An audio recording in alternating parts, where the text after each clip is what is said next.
Aligre FM 93.1. Alors, vous avez réfléchi? C'est le moment, c'est l'instant. Rien d'autre à faire pour le moment? Putain, mais je suis en train de devenir complètement conne, là. C'est pas un scoop? Je suis choqué. Ça serait peut-être le moment d'avoir le sens des priorités. Il paraît que t'as des propos intolérables, où il n'y a pas de tolérance. Ça n'est pas le bon moment, je le redis. Si l'un de vous veut arrêter, c'est maintenant ou jamais. Ensuite, il sera trop tard.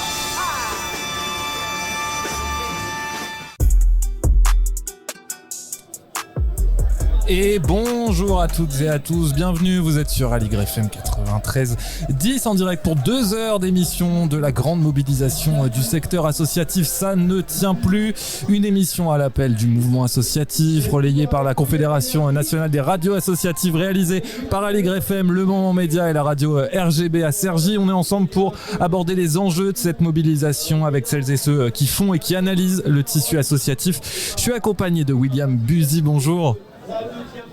Bonjour. Et bonjour. Et voilà, c'est les petits aléas du direct. On commence doucement, mais en tout cas, on commence bien. On commence surtout tout de suite avec ce premier plateau qui va un peu donner les contours de cette mobilisation. Je suis avec Claire Toury, présidente du mouvement associatif. Bonjour. Et Johan Penel, membre du conseil d'administration du CNOSF, Comité national sportif français, et membre du conseil d'administration du mouvement associatif. Ma première question, elle est simple et en fait elle est évidente. Pourquoi ça ne tient plus aujourd'hui ? J'y vais.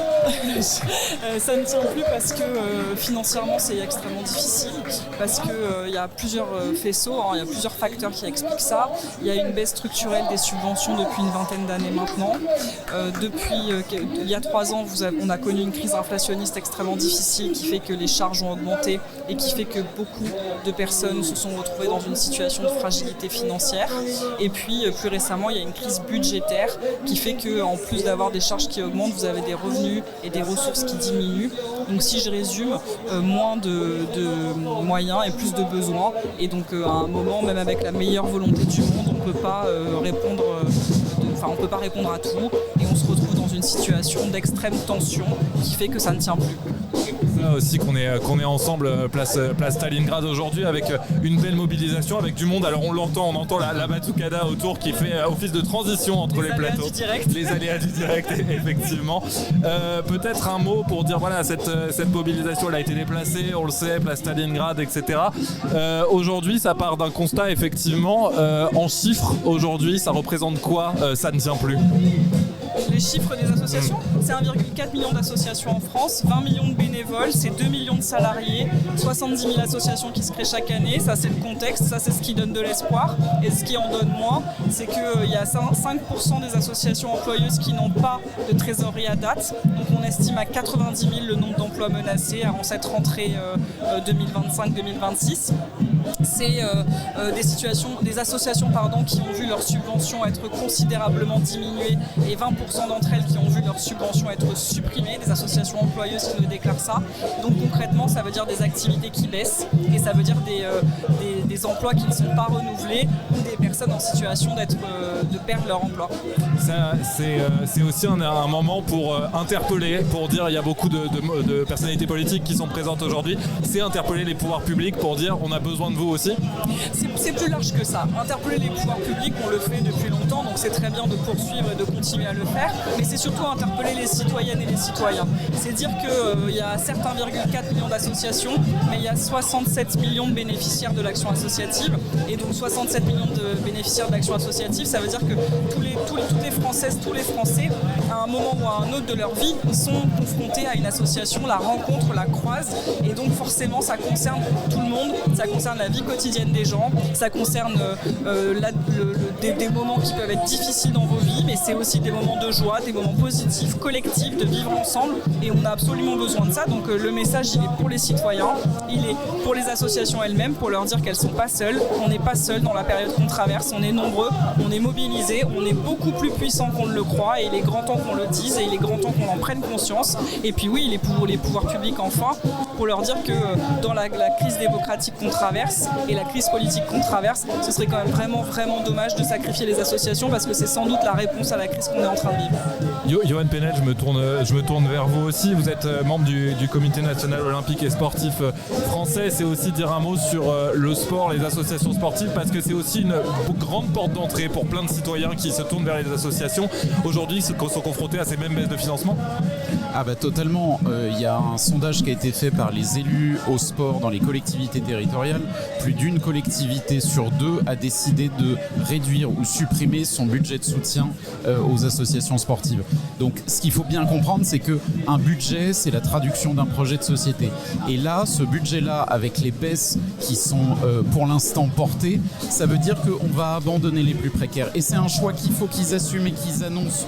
Parce que quand une association sportive a moins de soutien pour réaliser son service public, et bien tout simplement ça veut dire qu'on va devoir augmenter les tarifs, et donc ça veut dire qu'on va s'adresser à des gens qui auront les moyens, et les autres, on ne s'intéressera plus à eux parce qu'on ne pourra plus. Donc ce lien social que Claire décrivait, le fait que dans une association sportive, on se rend compte, quel que soit son niveau social, quelle que soit sa couleur, sa religion, et bien ce lieu de rassemblement, il n'existera plus. Donc ça veut dire que demain, ces gens-là, ils ne se connaîtront plus, donc on aura la peur de l'autre, et forcément ça va continuer d'accentuer les fractures de la société française. Les associations, on dit souvent que c'est un peu, parfois et souvent, non seulement un contre-pouvoir, mais aussi une prolongation du service public. Aujourd'hui, qu'est-ce qui va manquer ? Je veux dire, si demain on n'a plus les associations, qu'est-ce qui se passe ? J'espère que ça n'arrivera jamais, ça serait vraiment terrible. Mais ce qui se passe, c'est que vous perdez du débat. Je reviens 5 minutes en arrière, quelques instants en arrière. La difficulté dans laquelle on se trouve en ce moment, et je ne parle pas simplement du contexte politique des derniers jours, la difficulté dans laquelle on se trouve, c'est qu'on a un besoin criant de construire des compromis. Construire des compromis, ça ne veut pas dire faire des consensus mous. Construire des compromis, ça veut dire écouter l'autre, se mettre à sa place, essayer de le comprendre, essayer d'identifier dans sa réalité à lui ou à elle, comment est-ce que la mienne ou celle de mon voisin peuvent s'entremêler, et comment dans cette réalité-là, il y a des solutions qui peuvent émerger, qui soient sans être absolument satisfaisantes pour tous, qui ne soient insatisfaisantes pour personne. Et ça, on n'arrive pas à le faire. En politique, ça c'est certain, mais on arrive à le faire tous les jours dans nos associations. Dans nos associations, on passe parfois beaucoup de temps à s'engueuler, on fréquente des gens avec qui on ne partirait pas en vacances, avec qui on n'irait pas boire un apéro, mais avec qui on partage un objectif commun. Mais c'est la démocratie en fait, les associations. C'est la démocratie. Et au nom de cet objectif commun, on essaie de s'entendre, on essaie de trouver une solution, on essaie de se dépasser soi-même, de sortir de soi, parce que derrière tout ça, il y a l'intérêt général, il y a le vivre ensemble, il y a la cohésion sociale. Et donc du coup, si les associations disparaissent, c'est ça qu'on va perdre. Est-ce que vous pouvez dire un mot sur cette journée, comment elle s'organise, et puis aussi dire, c'est quoi le mouvement associatif aussi, parce qu'on entend beaucoup parler de vous évidemment, mais il agit au quotidien en fait pour défendre les associations. Le mouvement associatif, c'est l'organisation chargée de représenter le monde associatif en France. Ça veut dire qu'on est là pour dire ce que les associations vivent. Et c'est ça qu'on a envie de dire aujourd'hui. La réalité, c'est ça. C'est pas fictif, c'est pas hypothétique. La réalité, c'est ça. On est en train de vivre quelque chose de difficile. On est en train de vivre un moment où on a besoin d'être ensemble, on a besoin de faire face, on a besoin de faire front. Et le mouvement associatif, sa fonction, c'est au-delà des spécificités sectorielles des uns et des autres, c'est de porter le fait associatif dans ce qu'il a de plus puissant, à savoir le fait d'être ensemble, d'être au moins deux, et au nom d'un projet collectif, de sortir de soi pour essayer de le réaliser. Johan Penel, aujourd'hui, c'est quoi les revendications les plus fortes ? Qu'est-ce que vous portez aujourd'hui en étant sur ce plateau ? Encore une fois, c'est la question du projet de société. C'est aujourd'hui, et Claire le disait, les gens, quand ils viennent dans une association, ils savent pourquoi ils viennent, que ça soit dans le sport, dans le médico-social, dans la culture, dans l'éducation populaire. Et ils se retrouvent avec des gens qui n'ont pas choisi, et ils vont créer une histoire ensemble, ils vont vivre des choses ensemble, ils vont créer des émotions. Là, la revendication, c'est que sans ces moyens-là, on éloigne les gens les uns des autres, et puis surtout on a besoin de visibilité. Aujourd'hui, qui sait les associations avec qui il est en contact ? On le revendique pas parce qu'on est là pour servir les gens, et on s'affiche pas, on est une association à chaque fois qu'on est en contact avec nos bénéficiaires. Donc on a besoin de visibilité, que les gens se rendent compte que demain, sans association, c'est la société française qui s'écroule et en plus ça coûterait beaucoup plus cher à l'État parce qu'il y a plein d'études académiques qui viennent montrer que chaque euro investi dans une association, ça a des retombées positives, soit en coût évité, soit en valeur sociale créée. Donc là en fait, en croyant faire des économies de bout de chandelle, on met la société française à genoux et en plus ça va coûter beaucoup plus cher. C'est dire aussi, là on est évidemment à Paris, mais c'est aussi un impact qui est complètement national, c'est aussi un impact qui est dans les plus petits villages et les associations qui les font vivre ces villages-là. Là on est vous le dites, on est à Paris, en fait c'est pas représentatif du tissu associatif, on est des associations nationales, donc on parle beaucoup plus des associations nationales que des autres et c'est bien dommage parce que le propre du tissu associatif c'est d'être hyper territorialisé, c'est dans les territoires qu'on a les associations et donc c'est souvent dans les villages que se crée le tissu associatif et vous me donnez l'occasion d'en parler. Il y a 348 événements qui ont été réalisés en cette journée du 11 octobre pour dire que ça ne tient plus et beaucoup d'entre eux sont à une échelle très très très locale. Bien sûr, et c'est important aussi d'aller mobiliser au plus près. Peut-être revenir sur le programme de cet événement. Qu'est-ce qui se passe tout autour de nous? Est-ce qu'on peut en dire un mot aussi? C'est une joyeuse fête en fait. Ouais, c'est un village associatif. On s'est dit comment on peut donner à voir concrètement ce qu'on est et notre réalité. Et on s'est dit le mieux c'est de faire un village associatif où chacun, les citoyennes, les citoyens qui vont passer puissent se rendre compte de ce que c'est une association. Donc il y a du sport, de la culture, il y a des animations un peu partout, il y a de la musique. Vous avez dû entendre pas mal. Et on l'a bien entendu la musique. Voilà. Donc ça c'est pareil, ça donne un peu du courage. Et par ailleurs il y a des prises de parole qui permettent de raconter concrètement ce qui se passe dans les grands secteurs de la vie associative. Donc en fait tous les secteurs, l'environnement, la solidarité internationale, la jeunesse, l'éducation populaire, le sanitaire et social, la défense des droits et des causes. Enfin vraiment c'est ça le principe. Ça rend optimiste un événement comme ça. Ah oui, de toute façon il faut être optimiste pour faire ça, sinon on serait tous en train de faire autre chose. Mais on a choisi d'être optimiste, je crois que c'est pour ça qu'on fait ça, c'est pour ça qu'on s'engage et c'est parce qu'on a envie de lutter contre ce sentiment d'impuissance très très grand qui nous envahit parfois et parce qu'on est convaincu qu'il y a d'autres réalités qui sont possibles. On en est convaincu pas parce que c'est fictif, parce qu'on les expérimente tous les jours et on trouve que c'est bien dommage de ne pas les raconter à d'autres et les montrer à d'autres. Je vous remercie beaucoup Claire Tory d'avoir été avec nous, présidente du mouvement associatif. Johan Penel, membre du conseil d'administration du Comité national olympique et sportif français et membre du conseil d'administration du mouvement associatif. Je crois qu'on va passer à notre deuxième petit plateau et je te laisse la parole du coup. Oui, on va passer à notre deuxième plateau sur le thème des santé et solidarité. On va être rejoint dans un instant par Alexandre Wolf, directeur de chantier école et également par Marc Dineuf, directeur général d'AIDE. Qui devrait être avec nous dans pas longtemps. Qui vont arriver dans un petit moment. On est toujours en direct de la mobilisation. Ça ne tient plus. Une belle ambiance en tout cas. Bonne ambiance. Il se passe plein de choses autour de nous. Vous l'entendez sûrement. De la musique. Il y a énormément de monde autour de nous. On a l'impression d'être dans un petit cocon dans cette émission. C'est plutôt chouette. Voilà, pendant que nos deux invités nous rejoignent. Donc, c'est aussi ça le direct. Je vous le disais qu'ils mettent leur petit casque pour bien nous entendre parce que apparemment la musique c'est terminé, mais il y a quand même beaucoup d'animations autour de nous et on est donc pour ce deuxième plateau avec Alexandre Wolf, directeur de chantier école, également représentant du collectif IAE, insertion par l'activité économique, et on est également avec Marc, directeur général d'AIDE. Peut-être commencer par vous, Alexandre Lvov, parce que le secteur IAE, qui est particulièrement malmené par les différentes coupes budgétaires, discute beaucoup avec les ministères. Alors, quelle parole vous portez justement auprès des ministères ?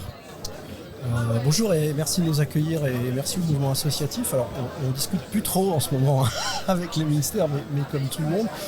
Juste vous présenter le collectif, c'est 10 têtes de réseau national de l'IAE qui sont regroupées pour défendre, fédérer et représenter le secteur. Et aujourd'hui, nous, on a plusieurs constats. C'est effectivement une baisse historique des financements de l'État. C'est jamais arrivé depuis presque 40 ans que le secteur existe, et donc on se retrouve dans des situations très très complexes avec aussi des désengagements des départements sur les territoires, et on prend souvent l'image du château de cartes sans faire trop de technique. L'IAE, c'est multifinanceurs, c'est ce qu'on appelle des financements hybrides. Et si un ou deux financeurs se désengagent, c'est le château de cartes qui commence à tomber. Et on voit aujourd'hui les effets arriver. Tout le monde ressort. Et donc, quand on dit l'État se désengage, ça veut dire très directement des subventions de l'État, mais aussi indirectement les régions, les départements, éventuellement les municipalités et tous les acteurs en fait qui suivent. Absolument. L'IAE, donc, ce sont des structures pour la grande majorité associatives qui sont financées par l'État sur les fonds du ministère du Travail, mais aussi par les départements, d'autres collectivités qui elles-mêmes sont financées par les dotations de l'État, qui n'arrivent plus ou qui arrivent beaucoup moins. Et donc on a des effets ciseaux très très forts. Et on a fait une enquête cet été dont je pourrais vous reparler, où on a des résultats assez catastrophiques et très alarmistes. Et alors concrètement, qu'est-ce qui se passe dans une association quand ces coûts budgétaires se multiplient et que l'argent n'arrive plus ? C'est déjà l'État qui baisse ses financements sur ce qu'on appelle l'aide au poste, donc c'est le financement pour pouvoir salarier des personnes en insertion. Donc sans ça, on va diminuer notre offre d'insertion. C'est concrètement l'État qui diminue la capacité de financement de la formation sur ces personnes-là, et donc on va avoir moins de personnes, moins de formations disponibles, donc les structures vont faire moins d'offres d'insertion, moins qualitatives à leur corps défendant, et donc l'objectif du truc d'insertion, c'est d'emmener les gens à l'emploi, et donc emmène moins les gens à l'emploi, emmène moins bien les gens à l'emploi, et les gens ne retrouvent pas de travail. Et donc notre mission d'intérêt général n'est pas remplie, et c'est catastrophique pour les personnes, pour les territoires, voire pour les entreprises qui recrutent chez nous et qui vont trouver de moins en moins de solutions. Oui, parce qu'on parle des effets directs, mais il y a des effets indirects aussi sur le long terme, parce que tous les gens qui se réinséreraient dans l'emploi en passant par ce type d'association, du coup n'ont plus cette soupape. Et donc sur le long terme, il y a d'autres effets plus importants vers d'autres secteurs. Vers d'autres secteurs, et pour être clair, ça coûte plus cher à l'État. C'est-à-dire qu'aujourd'hui, quelqu'un qui est salarié va cotiser, éventuellement payer ses impôts, mais les employeurs vont cotiser, il va se prendre plus facilement en main pour ces questions de santé, donc diminuer potentiellement les frais de santé. Tout ça, nous, on peut le mesurer, tout ça, on peut le dire, et si la personne retourne au chômage, parce que c'est ce qui se passe aujourd'hui, c'est-à-dire que les structures engagent des personnes en contrat d'insertion, potentiellement sur 1 ou 2 ans, au bout de quelques mois, elles disent j'ai plus les moyens, on arrête. Donc la personne, c'est catastrophique, elle commence un parcours, commence à se prendre en main, règle ses problèmes, s'arrête, et ça recoûte plus cher et plus longtemps à la société, et c'est un vrai choix d'investissement. Je dis qu'on sent que l'État et certaines collectivités, mais encore une fois, parce que l'État se désengage, ont de plus en plus de mal à soutenir. Oui, donc si on vous entend bien, ça veut dire que le paradoxe de tout ça, c'est que l'État se désengage pour faire des économies, mais in fine, ces économies vont lui coûter beaucoup plus cher. Absolument. Nous, on considère, alors c'est un point de vue, mais on l'a mesuré, qu'on est un investissement public d'intérêt général, et que si l'État se désengage en voulant faire quelques petites économies, ça sera un coût bien plus cher pour la collectivité. Marc Dinov, je me tourne vers vous, directeur général d'AIDE, première association de lutte contre le sida et les hépatites en France. Les attaques contre les associations, pour vous, ça veut dire très concrètement aussi moins de recherche, par exemple ? C'est moins de recherche. Depuis sa création, AIDE est engagée dans la recherche communautaire. Qu'est-ce que ça veut dire ? Ça veut dire que c'est des projets de recherche qui viennent répondre aux besoins des personnes, mais qui sont conduits avec des équipes de recherche académiques classiques. Et c'est comme ça qu'on a démontré la pertinence du dépistage rapide, par exemple, ou plus récemment d'une prophylaxie pré-exposition, c'est qu'on appelle la PrEP. Les gens qui sont très exposés par le VIH, s'ils prennent ce médicament-là, ils ne se contaminent pas. Ça a vraiment changé la vie de milliers de gens et partout dans le monde. Mais ça, on l'a fait en menant une recherche pendant plusieurs années, financée en grande partie par l'aide budgétaire. Si on n'a plus le soutien aujourd'hui, c'est ce qui nous arrive, on nous a retiré plusieurs millions d'euros là, ces derniers mois, on ne peut plus faire ça. Concrètement, la PrEP dont vous parlez là, c'est un projet qui a été coporté par AIDE grâce à des financements. On sait que c'est efficace à 100%. Et ces projets coportés notamment par AIDE ont permis sa diffusion en France, qui est le premier pays, si je ne me trompe pas, à le rembourser, oui, accessoirement. Donc en fait, là aussi, c'est toute la chaîne. C'est exactement ce qui était dit précédemment sur l'investissement public qui permet de faire des économies. On a fait une étude d'impact, on a un centre de santé sexuelle à Paris qui s'appelle le 190, et on a mesuré le bénéfice de la PrEP en termes de contamination évitée. Et donc, avec le financement de la PrEP, on fait des économies pour la sécurité sociale pendant des années en fait. Et donc c'est vraiment exactement ce qui a été dit, c'est-à-dire que tout le soutien aux associations, qu'elles soient dans l'insertion professionnelle, la santé, le handicap, ce sont des économies à venir. C'est-à-dire qu'on ne s'engage pas à moitié, c'est-à-dire que financer le secteur associatif, c'est réduire les coûts, les charges pour l'ensemble de la collectivité au bénéfice des individus mais au bénéfice du tissu local. Comment on fait comprendre ça quand on discute avec des responsables politiques qui eux ont une vision ultra court-termiste de leur budget, parce que quand vous le présentez comme ça semble tellement évident qu'on se dit pourquoi le discours n'est pas entendu. Comment on arrive à les convaincre de ça? Alors, on arrivait à les convaincre parce qu'on avait en face de nous des interlocuteurs, que ce soit dans les administrations, dans les cabinets ministériels ou à la tête des ministères, des ministres, qui avaient ce type de raisonnement-là. Le problème qu'on a depuis, on va dire 2017, pour faire les choses assez simplement, parce que c'est ça la réalité, on a des gens, je ne parle pas des gens dans les administrations, mais on a des gens qui ne sont pas intéressés par la vérité. Très simplement. C'est-à-dire que vous leur faites des projets de recherche, vous démontrez le coût-efficacité de ce que vous faites, et en fait, ça sert à rien. Je vous donne un exemple. On a mis en place une tarification expérimentale avec l'assurance maladie pour 2 centres de santé à Marseille et à Montpellier. Les centres de santé sont structurellement déficitaires en France, parce que la tarification n'est pas adaptée. On fait un modèle expérimental qui est évalué au niveau européen et qui dit les meilleurs, c'est les centres de santé français, c'est-à-dire les nôtres. En termes de tarification, c'était ça aussi l'expérience, c'est efficace. Et on nous dit au printemps dernier, finalement, on ne va pas faire, vous allez être tarifé comme avant. Donc on perd encore 600 000 euros. En l'espace de 3 mois, c'est 600 000 euros de subvention du ministère de la Santé qu'on perd, 600 000 euros qu'on se prend sur les centres de santé. Ça ne tient pas en fait. Quand on dit ça ne tient plus, c'est que vraiment ça ne tient plus. Avec une mauvaise compréhension et un refus, comme vous dites, de la vérité. Finalement. Un refus de la vérité, un refus de regarder les choses en face. Et effectivement, alors surtout que quand on a des premiers ministres qui changent tous les 4 matins, les ministres de la Santé, on les compte même plus en fait. Depuis 2 ans, on en a eu 5 ou 6. Donc évidemment, c'est des gens, ça ne les intéresse pas la vision de long terme. Ils ne sont pas intéressés, ils n'ont pas l'esprit public en fait. Ils n'ont pas l'esprit collectif. Ils n'ont pas le sens commun. Le sens commun, c'est aussi le sens du bien commun.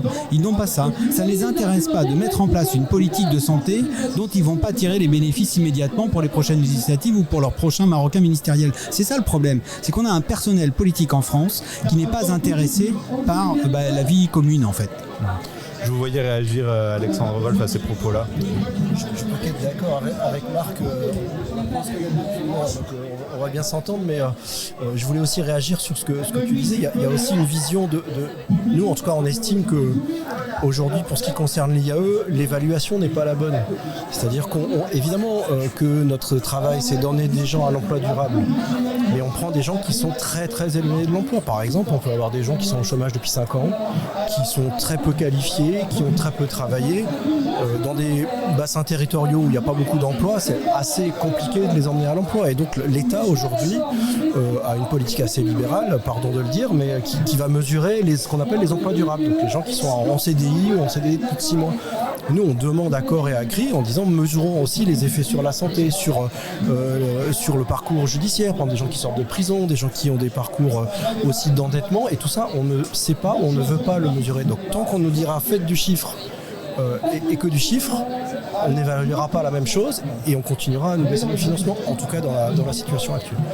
Ce dont vous avez besoin urgemment, c'est déjà de stabilité. Vous parliez du nombre de ministres auxquels vous étiez confrontés, ce qui évidemment facilite pas les discussions. Et en admettant qu'une hypothétique stabilité arrive, c'est quoi la première chose dont vous avez besoin ? Retour au budget à minima 2024. Voilà, c'est ça. 70% des associations du réseau, donc des chantiers d'insertion, ont perdu des financements sur les 6 premiers mois de l'année. C'est énorme, et ça c'est le chiffre global. Vous prenez des régions, c'est jusqu'à 90%. C'est-à-dire là, on est sur le point de bascule. Certains sont déjà en train de tomber. Donc si on n'a pas un retour arrière, nous on parle d'hémorragie, tu es dans la santé, il faut couper l'hémorragie et revenir à l'initiale, sinon c'est la fin. 2024, au moins au budget 2024, pour ensuite commencer à discuter sérieusement, parce que juste un mot sur les chantiers d'insertion et la santé, il y a eu des chantiers d'insertion qui étaient destinés spécifiquement aux personnes vivant avec le VIH, où on pouvait mesurer le bénéfice pour leur santé de rentrer dans ces chantiers d'insertion. Le retour au travail, le retour au sentiment d'avoir une valeur sociale fait que les gens ils prennent mieux leur traitement, ils prennent plus soin d'eux, ils vont mieux et après ils peuvent passer sur un autre type de marché d'emploi. Donc c'est très efficace. Merci beaucoup, on vous aura bien entendu en tout cas. Merci, donc je rappelle Alexandre Wolf, directeur de chantier école et représentant du collectif IAE, et Marc Dineuf, directeur général d'AIDE. Merci beaucoup à tous les deux. Merci. Un petit mot d'abord sur ce qui est plan international France, et puis rapidement aussi parler de ce 11 octobre, puisque c'est une journée particulière pour vous. Le 11 octobre, c'est aussi la journée internationale du droit des filles. Oui, absolument. Bonjour. Donc l'ONG Plan International France, de solidarité internationale française, et on agit pour les droits des filles, notamment à travers des actions pour l'accès à l'éducation, pour l'accès aux droits et à la santé sexuelle et reproductive, mais aussi la protection contre les violences et l'engagement des jeunes. Et effectivement, aujourd'hui, on célèbre la Journée internationale des droits des filles. C'est une journée très importante, justement pour alerter sur la situation des droits des filles dans le monde, qui est aujourd'hui menacée.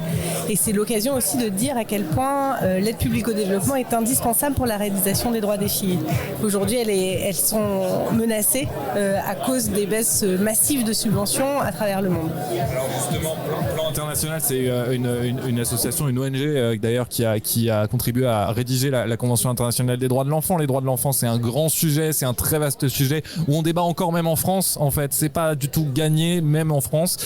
Aujourd'hui, c'est le sens que vous voulez donner à cette participation, à cette journée, c'est de dire s'il n'y a pas les moyens, les droits suivront pas. Exactement, et en fait on le voit dès aujourd'hui. Vous savez que l'aide publique au développement, elle est en baisse partout dans le monde. Donc il y a eu des baisses massives aux États-Unis, en France, en Allemagne, au Royaume-Uni, et en fait ça a des conséquences très concrètes. Là on estime que d'ici 2026 pour y avoir 6 millions d'enfants qui vont plus pouvoir aller à l'école, et dont une majorité de filles. Et en plus la question humanitaire, elle est vraiment criante, parce que dans les situations de crise et de conflit, les filles sont particulièrement touchées et déscolarisées. Ça veut dire qu'elles vont plus pouvoir aller à l'école, et c'est toute leur vie qui est bouleversée. Et on sait aussi que dans les situations de crise, il y a 2,5 fois plus de risques pour elles d'être mariées de force. Donc à nouveau, c'est leurs droits qui sont menacés, et tout leur avenir. Il y a une dichotomie dans ce qu'on dit. La France, c'est le pays des droits de l'homme, le pays du droit des femmes en l'occurrence, puisque on peut faire le lien, et en même temps des baisses de subventions pour ces associations justement qui en France et dans le monde vont contribuer à protéger ces droits. Exactement, il y a un décalage total.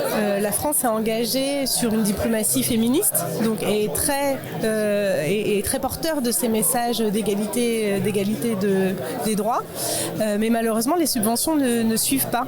Donc ça veut dire que très concrètement, il y a un discours qui va porter l'égalité de genre, et on s'en réjouit, mais aussi l'accès à l'éducation pour les filles, l'accès à la santé sexuelle et reproductive, l'accès aux droits en général et à la protection contre les violences. Mais sans subvention, ces droits ne vont pas pouvoir être réalisés. Et au contraire, on risque de voir des reculs massifs dans tout l'accès aux services dont ont besoin les femmes.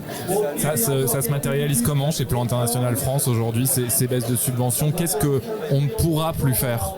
Là, par exemple, le Plan International, on a dû fermer 13 projets, notamment d'accès à la scolarisation.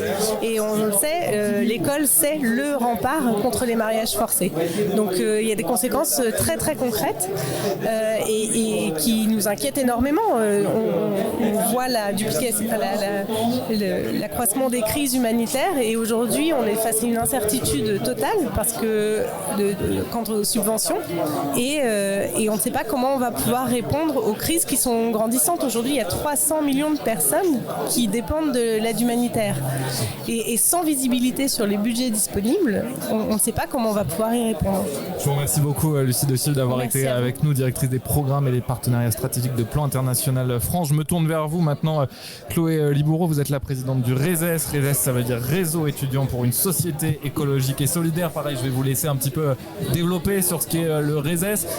Vous avez pour particularité d'être une association étudiante, ça a aussi du sens puisque l'engagement étudiant, on le sait, c'est une pierre angulaire de l'engagement au global. Aujourd'hui, comment il est vécu l'engagement étudiant, comment il est valorisé ? Tout à fait, donc le RESES qui est une association tête de réseau national qui regroupe plus de 150 associations étudiantes sur les enjeux de solidarité et d'écologie, qui voit effectivement aujourd'hui et plus largement sur les associations étudiantes aussi qui sont autour de nous et associations environnementales et de jeunesse, qu'il y a des crises silencieuses mais aussi profondes en fait au sein de ces associations et qui jouent pourtant un rôle essentiel dans la transformation de la société sur les volets sociaux et écologiques.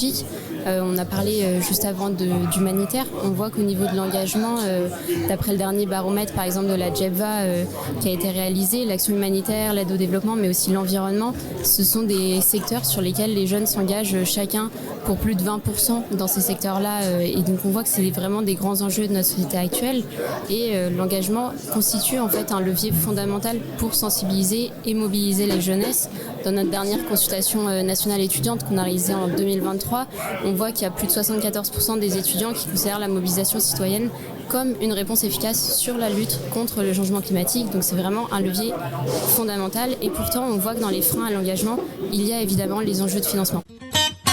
Aligre FM 93.1.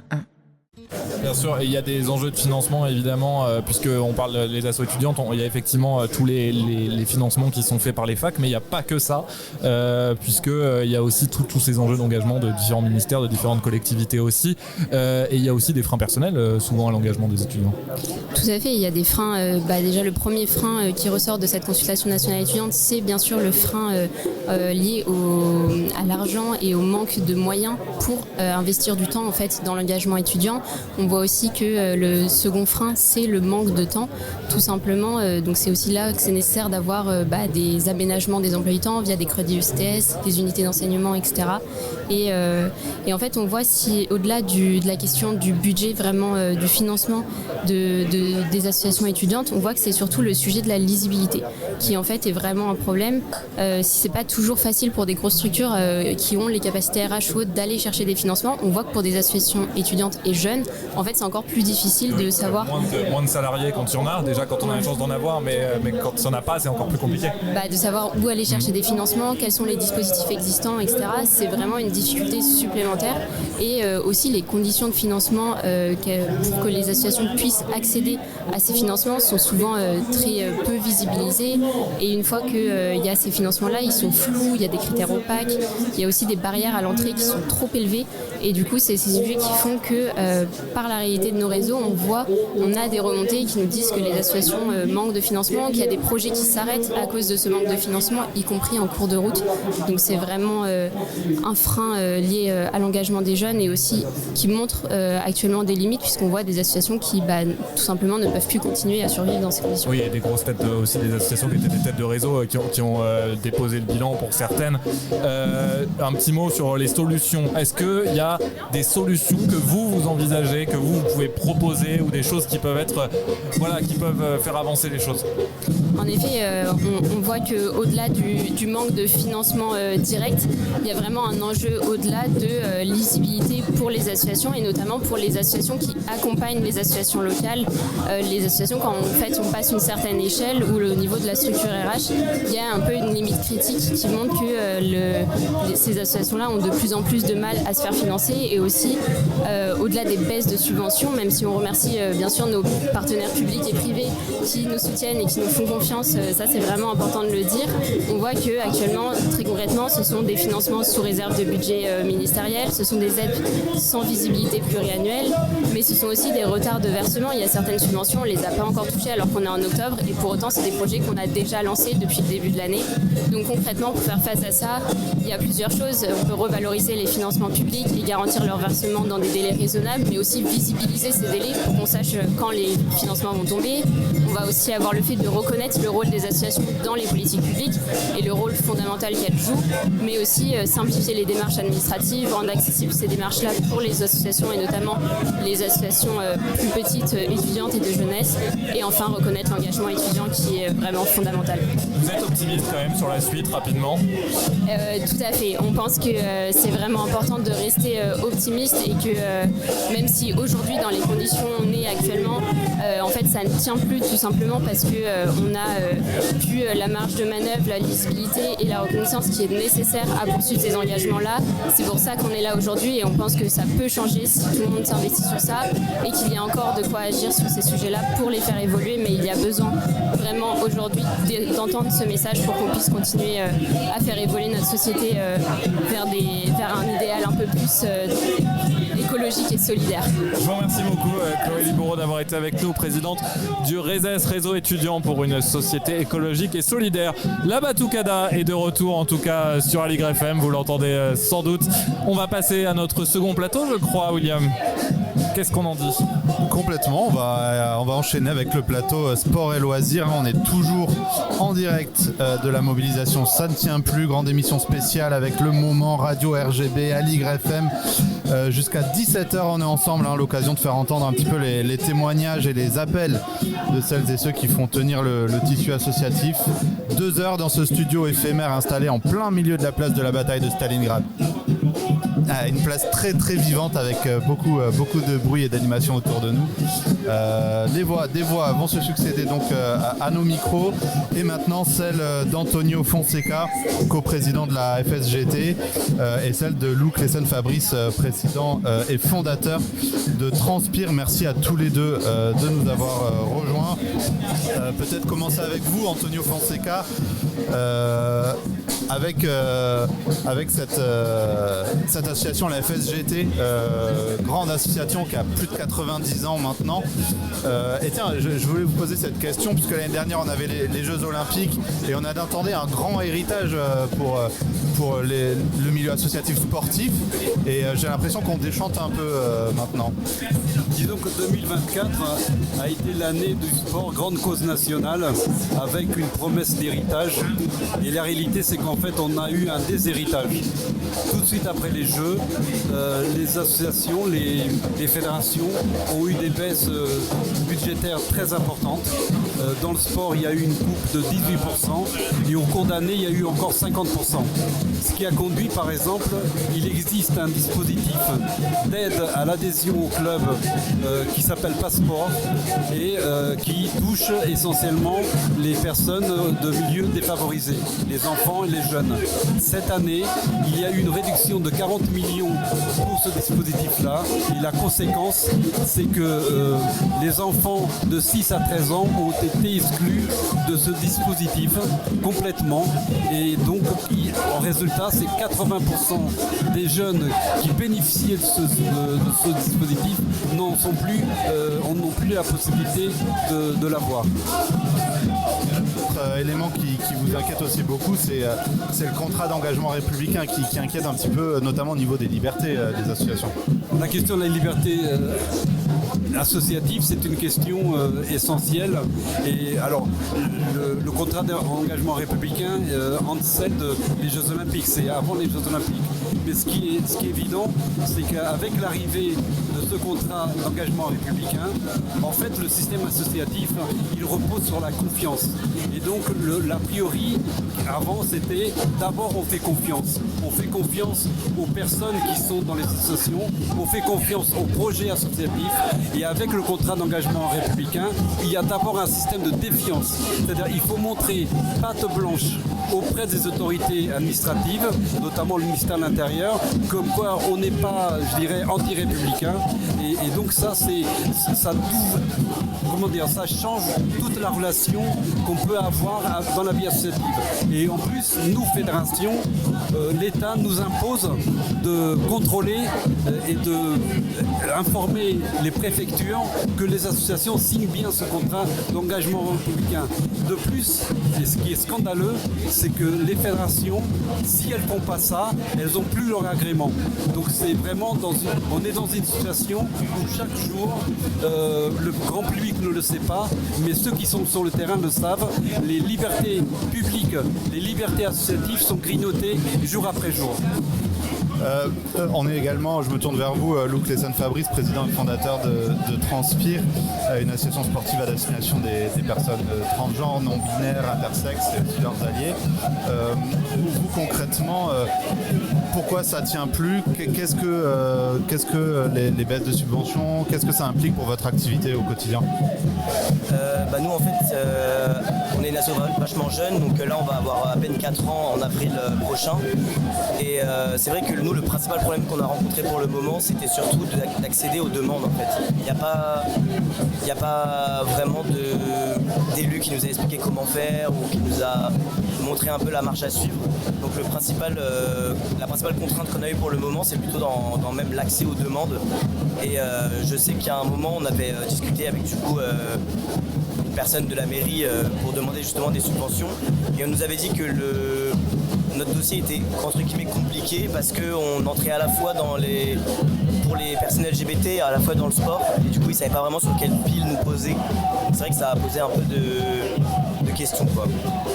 Ça veut dire qu'au-delà de la question des baisses de subventions en soi, il y a une première question qui est les blocages et les obstacles, puisque finalement si on ne connaît pas les rouages, si on ne sait pas comment rédiger un bon dossier de subvention, ou si tout simplement, comme vous le décrivez, on ne rentre pas dans les bonnes cases, on n'a tout simplement pas la possibilité d'accéder à ces subventions. Ouais, pour le moment, nous, c'est cette contrainte-là qu'on a rencontrée, et je ne peux pas vraiment me positionner du coup sur le fait qu'il y ait des baisses, etc. Mais je sais que moi, en fondant l'association, on n'était que 3, on s'y connaissait pas vraiment en associatif.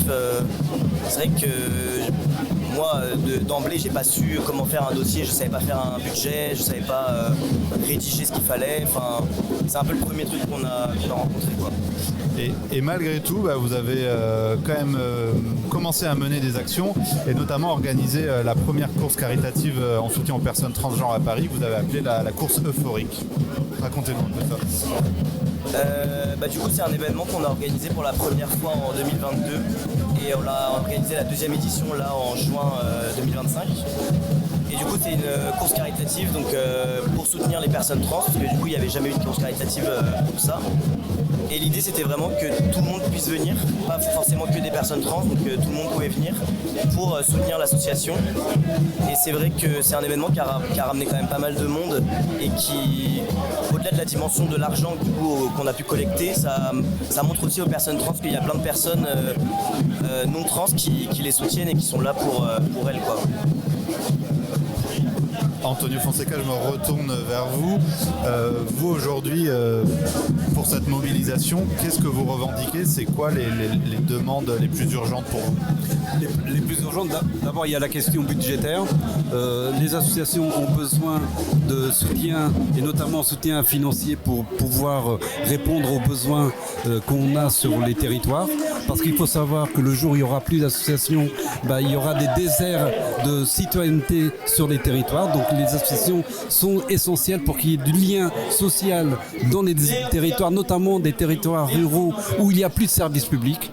Donc ça, c'est la première chose. Et dans ce cadre-là, nous revendiquons, par exemple, il faut que l'État arrête de baisser les dotations aux collectivités territoriales parce que le résultat, c'est que les collectivités territoriales ne sont plus en capacité d'abord d'aider les fédérations au niveau local, les associations au niveau local, les installations sportives ou pour pour que les associations organisent des activités. La moitié des installations sportives en France sont dans un état calamiteux. Il faut les rénover. Et s'il n'y a pas de transfert de dotation, ben évidemment, les installations vont encore plus se dégrader et il n'y aura plus la possibilité de faire du sport. Deuxième revendication directe pour nous, c'est un budget des sports au minimum à 1% de l'État. Actuellement, il est à 0,2% et il baisse toutes les années. Donc nous exigeons un budget de l'État à hauteur des besoins en termes de pratiques sportives. Il faut savoir qu'il y a une étude récente qui a été faite. 1 euro qui est investi dans le sport rapporte 13 euros. Parce que le sport, c'est pas simplement l'aide qu'on donne au club tout de suite, c'est le lien social, c'est l'accès au sport santé, c'est l'accès au sport pour le bien vieillir, etc. Donc c'est un investissement pour le bien de tout le monde. Et donc si on veut vraiment avoir une politique, je dirais, qui prend en compte tout l'ensemble et les besoins des citoyens, il faut aider le sport, il faut aider la vie associative. Et troisième élément, pour nous, c'est la question des droits des associations d'être reconnues et de ne pas être simplement vus comme des supplétifs de l'État ou des pouvoirs locaux. Surtout que moins d'accès au sport via les associations, c'est moins d'accès au sport en général, parce que pendant ce temps, le sport s'associe à l'école, on enlève des heures de sport, on enlève des profs de sport, etc. Donc les associations, c'est aussi un des derniers espaces via lequel certaines familles qui par ailleurs n'ont pas accès à d'autres leviers peuvent vraiment faire du sport. Absolument, et il faut qu'on arrête des programmes type 30 minutes de sport à l'école qui vraiment ne mènent absolument à rien. Et il faut arrêter aussi actuellement, on subventionne le sport, je dirais, marchand, le sport qui se fait en dehors des associations. Et à mon avis, c'est pas comme ça qu'on va renforcer le lien social entre les citoyens.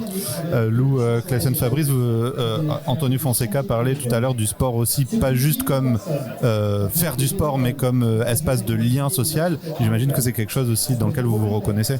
Ouais, totalement. Donc je rejoins Monsieur Fonseca là-dessus. C'est que je sais que nous, quand on a créé l'association et qu'on a organisé les premiers événements, il y a des personnes trans qui sont venues me voir et qui m'ont dit qu'elles n'étaient pas sorties de chez elles depuis très longtemps, que c'était des personnes qui étaient vachement isolées.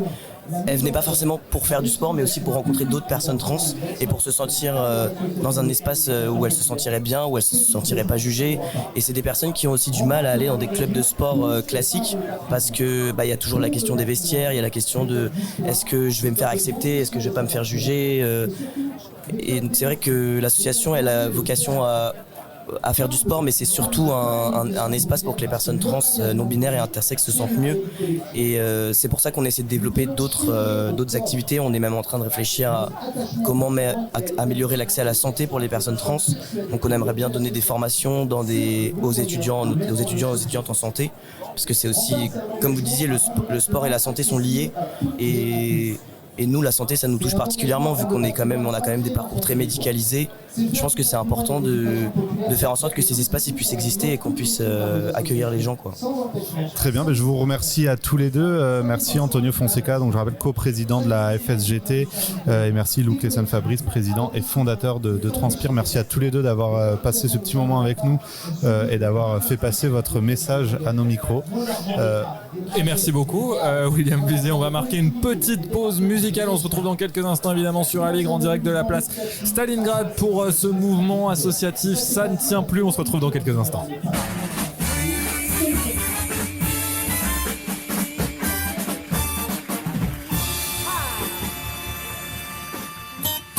Aligre FM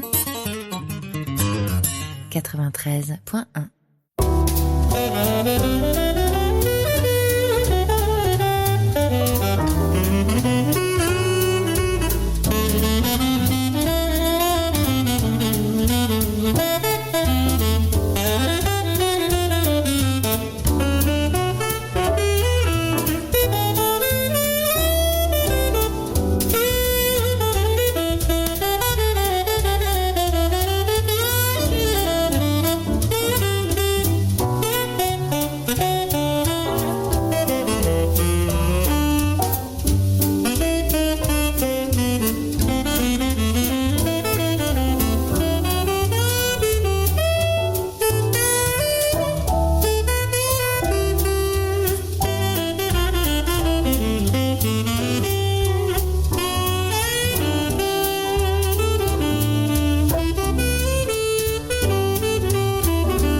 Vous écoutez Aligre FM 93.1.